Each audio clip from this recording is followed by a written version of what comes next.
வணக்கம்.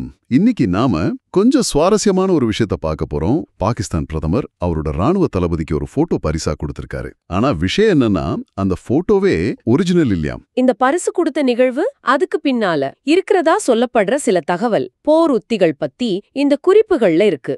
நாம இப்போ செய்ய போறது என்னன்னா, இதில் இருக்கிற முக்கிய விஷயங்களை உங்களுக்கு புரிய வைக்கிறதும், அதோட பெரிய தாக்கம் என்னவா இருக்கலாம்னு பாக்குறதும் தான். பாகிஸ்தான் பிரதமர் ஷபாஸ் ஷெரீப் அவரோட ராணுவ தளபதி ஆசிம் முனீருக்கு இப்போ ஃபீல்ட் மார்ஷல்னு சொல்றாங்க அவருக்கு ஒரு போட்டோவை பரிசா கொடுத்திருக்காரு. இந்தியாக்கு எதிரா ஜெயிச்ச மாதிரி ஒரு நினைவுக்காக இந்த பரிசுன்னு காட்டப்பட்டிருக்கு. இது ஃபேக் போட்டோவா? அப்படியா? மிக சரியா சொன்னீங்க. இந்த போட்டோ உண்மையிலே 2019ல சீன ராணுவம் நடத்தின ஒரு பயிற்சியில எடுத்ததுன்னு இந்த ஆய்வு சொல்லுது. ஓ, 2019ல எடுத்ததா?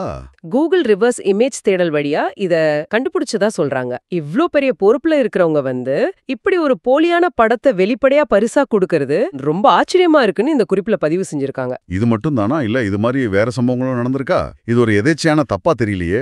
இல்ல, இது ஒரு தொடர்ச்சியான விஷயமா இருக்கலாம்னு தான் இந்த சோர்ஸ் சொல்லுது. உதாரணமா, பாகிஸ்தானோட துணை பிரதமர் இருக்காருல்ல, இஷாக்தார், அவரு பார்லிமெண்ட்ல பேசும்போது பாகிஸ்தான் விமானப்படை தான் வானத்தோட மறுக்க முடியாத ராஜான்னு சொல்லிருக்காராம். ஆனா அவர் மேற்கோள் காட்டின கட்டுரை செயற்கை நுண்ணறிவு, அதாவது ஏஐ வச்சு எழுதப்பட்ட ஒரு போலியான கட்டுரையாம். டெய்லி டெலிகிராஃப் அப்படி ஒரு கட்டுரையே போடவே இல்லையாம். அடேங்கப்பா, ஒரு போட்டோ அப்புறம் ஒரு ஏஐ கட்டுரை, இதெல்லாம் பார்க்கும்போது இது ஏதோ தனித்தனி சம்பவமா தெரியலையே.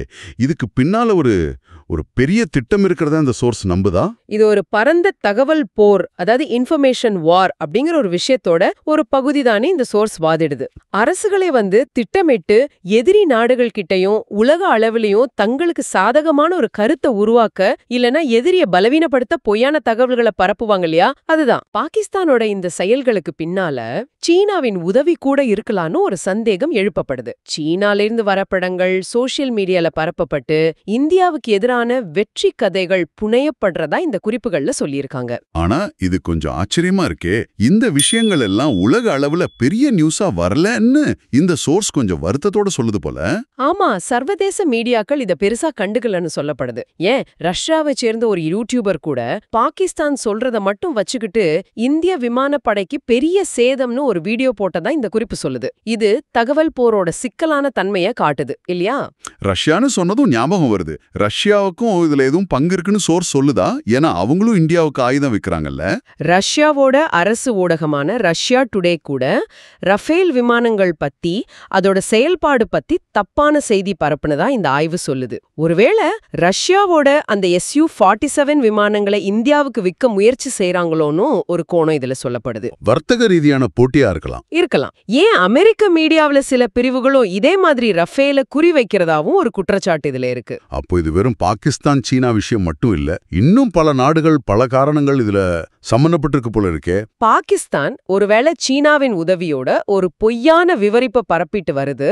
அதே சமயம் சர்வதேச உறவுகள்ல நிரந்தர நண்பனோ எதிரியோ கிடையாது. எல்லாம் அவரவர் நலன் சார்ந்ததுதான்னு இந்த ஆய்வு சொல்லுது. எந்த மாதிரி தகவல் போரே இந்தியா எதிர்கொள்ள ஒரு கூட்டணிலாம் கூட உருவாக்க வேண்டிய அவசியம் இருக்கலாம்னு ஒரு யோசனையும் சொல்லப்பட்டிருக்கு.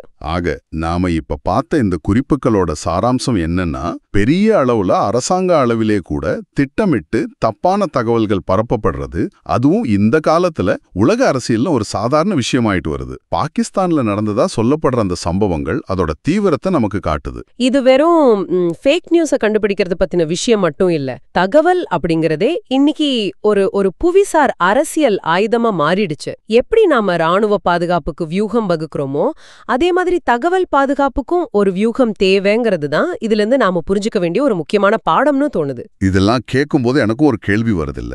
இந்த டிஜிட்டல் உலகத்துல நாம பார்க்கிற ஒரு போட்டோவோ இல்ல படிக்கிற ஒரு செய்தியோ எந்த அளவுக்கு உண்மைன்னு நாம எப்படி உறுதிப்படுத்திக்கிறது? அது கஷ்டம்தான். அதுவும் அரசாங்கங்களே இதுல சம்பந்தப்பட்டிருக்கலான்னு ஒரு சந்தேகம் வரும்போது உண்மையை எப்படி கண்டுபிடிக்கிறது? இது நீங்க யோசிச்சு பார்க்க வேண்டிய ஒரு விஷயம்.